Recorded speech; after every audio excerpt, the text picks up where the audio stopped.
आप सभी का अपने यूट्यूब चैनल पर बहुत बहुत स्वागत है। जैसा कि आप सभी लोग जानते हैं कि हम लोग एजुकेशनल या शिक्षा के क्षेत्र में जो बहुत सारी कंडीशंस हैं उसके बारे में जानकारी प्राप्त कर रहे थे और उन्हीं से जुड़ा हुआ एक एजुकेशन टेक्नोलॉजी के क्षेत्र में प्रयोग चल रहा है और प्रयोग किया भी जा रहा है, जिसमें एक नाम आता है चंद्रयान-3 का। चंद्रयान-3 और जो कि एजुकेशन टेक्नोलॉजी के क्षेत्र में बड़ा ही महत्वपूर्ण है और कहा जा सकता है कि चंद्रयान-3 के बारे में आप लोगों ने देखा भी होगा, क्योंकि अभी करंट में इसकी चर्चा प्रचर्चा बहुत ही विस्तृत स्तर पे या बृहत स्तर पे की गई और टेलीविज़न के माध्यम से, सोशल मीडिया के माध्यम से इनके बारे में हम लोग जानकारी प्राप्त कर ही रहे थे। तो कह सकते हैं कि जो चंद्रयान-3 है वो चाँद के दक्षिणी ध्रुव पर पहुंचकर भारत अपना देश, हम लोग भारत देश में ही रहते हैं और भारत देश वहां पे पहुंच करके इतिहास रच दिया है, क्योंकि उस पोल पर, जो साउथ पोल है, उस पोल पर कोई नहीं पहुंच पाया था। इसके अलावा अन्य देश गए तो थे, जिनमें चीन भी है, रूस भी है, अमेरिका भी है। ये 3 देश तो गए हैं, लेकिन इन्होंने सबसे पहले इस पोल पे ना पहुंच करके, जिस पोल पे भारत गया है उस पोल पे अभी तक कोई नहीं पहुंच पाया था। तो कह सकता है कि एक प्रकार से भारत ने इतिहास बना दिया है। तो इसमें जो चांद है या चंद्रयान-3 है, तो चांद पे पहुंच करके दक्षिण भारत ने इस पे इतिहास बनाया और कहा जा सकता है कि ये है एक भारत के लिए एक अविस्मरणीय पल था और कह सकते हैं कि कहा जा सकता है कि ये है, इसके माध्यम से हम लोग इसमें जानकारियाँ भी प्राप्त करते हैं, क्योंकि इसकी जो प्रणाली है वो शिक्षा के क्षेत्र में भी बड़ी इम्पोर्टेंट है। तो कहा ये है जो लॉन्च किया गया चंद्रयान-3, इम्पोर्टेंट इसमें यही चीज़ें हैं कि जो चंद्रयान-3 लॉन्च किया गया वो 14 जुलाई 2023 को लॉन्च किया गया और 2:35 पे लॉन्च किया गया था।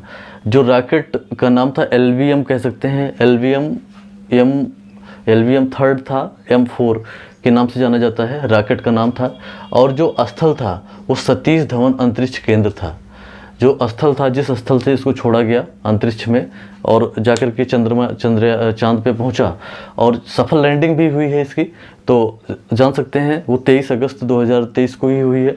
लेकिन जो इसकी जो स्टार्टिंग है वो कह सकते हैं कि 14 जुलाई से ही 14 जुलाई से ही 2023 से ही इसकी प्रारंभ हो गई थी। और उसके तत्पश्चात जो इसका स्थल था जहाँ से छोड़ा गया वो सतीश धवन अंतरिक्ष केंद्र था, वहाँ से इसको छोड़ा गया। और जो एजेंसी है वो इसरो है, जिसने इसको प्रारूपित किया है। इसरो को आप जानते ही होंगे, इसको हम लोग इंडियन स्पेस रिसर्च ऑर्गेनाइजेशन के नाम से हम जानते हैं और इसी को हम लोग भारतीय अंतरिक्ष अनुसंधान संगठन के नाम से जानते हैं। तो ये चीज़ें ध्यान रखें, क्योंकि ये दोनों हिंदी और अंग्रेजी दोनों भी प्रणालियाँ में हम जान सकते हैं, क्योंकि भारतीय अंतरिक्ष अनुसंधान संगठन के नाम से जाना जाता है, इंडियन स्पेस रिसर्च के नाम से, ऑर्गेनाइजेशन के नाम से जाना जाता है। तो ये चीज़ें ध्यान रखेंगे, क्योंकि ये है शैक्षिक दृष्टिकोण से भी महत्वपूर्ण है, एजुकेशन टेक्नोलॉजी के दृष्टिकोण से भी महत्वपूर्ण है। तो इसके बारे में हम लोग ध्यान रखेंगे। और इसके पहले भी चंद्रयान के बारे में हम जान सकते हैं कि चंद्रयान-3 ही इसको क्यों कहा जाता है, क्योंकि इसके पहले 2 चंद्रयान ऑलरेडी बनाए गए थे, प्रारूपित किए गए थे, जिसका नाम था PSLV XL C11 के नाम से जाना जाता है। और जो कि चंद्रयान पर जब भेजा गया तो 22/10/2008 को भेजा गया था। कब भेजा गया था? 22/10/2008 को, मतलब 10वें महीने में इसको भेजा गया था, 22 तारीख को 8/2008 में। और एक जो चंद्रयान सेकंड था 22/7/2019 को भेजा गया था, GSLV के नाम से जाना जाता है, MK 3 के नाम से जाना जाता है। और थर्ड आपका तो है ही है, जो कि 14/7/2023 को भेजा गया। इसको हम लोग LVM के नाम से जानते हैं, LVM 3, M4 के नाम से भी इसको जाना जाता है, जिस रॉकेट का नाम था। तो इसको हम लोग LVM के नाम से जानते हैं, LVM ध्यान रखेंगे, LVM के नाम से जाना जाता है। और इसका जो मेन उद्देश्य था चंद्रमा पे जाना और चंद्रमा पे जाने के बाद में उसके जो वहाँ पे क्रियाएं हैं, जो भी वहाँ पे खनिज पदार्थ हैं या फिर जो कह सकते हैं मिट्टी है, पत्थर है, खनिज है, इन सब का अध्ययन करना इसका प्रमुख कार्य है, मतलब इसका जो उद्देश्य बनाया गया था। दूसरी नंबर चीज़ है कि इसका जो उद्देश्य ये भी है, ध्यान रखें, क्योंकि कभी कभी चंद्रयान 3 के बारे में आपसे जानकारी ली जा सकती है कि या शैक्षिक दृष्टिकोण से जानने का प्रयास किया जा सकता है कि चंद्रयान 3 का मेन उद्देश्य क्या है, उसका मेन जो मोटो है वो क्या है। तो कहा सकता है कि वहाँ की जो मिट्टियाँ हैं, वहाँ के जो पत्थर हैं, वह खनिज पदार्थ हैं, इन सब के बारे में जानकारी प्राप्त करना, एनालिसिस करना। यह कौन करेगा? जो प्रज्ञान गया है यहाँ से, जो LVM को भेजा गया है, उसमें से एक रोवर निकलेगा, उसका नाम, उसमें रोवर से का नाम ही प्रज्ञान है। तो प्रज्ञान के माध्यम से हम उस पर वो राउंड अप करके सारी चीज़ों की जानकारी प्राप्त करेगा। तो इसमें सबसे बड़ी चीज़ है कि मिट्टी है, पत्थर हैं, खनिज पदार्थ हैं, उन सबका अवलोकन करता है कौन? चंद्रयान 3। दूसरी नंबर चीज़ है चंद्रयान जो रोवर है कि चंद्रमा पर घूमते हुए उसको प्रदर्शित करना, मतलब कह सकते हैं कि वो रोवर जो होगा उस पर घूमते हुए उसको दिखाई देना, ये इसका मेन मोटो है।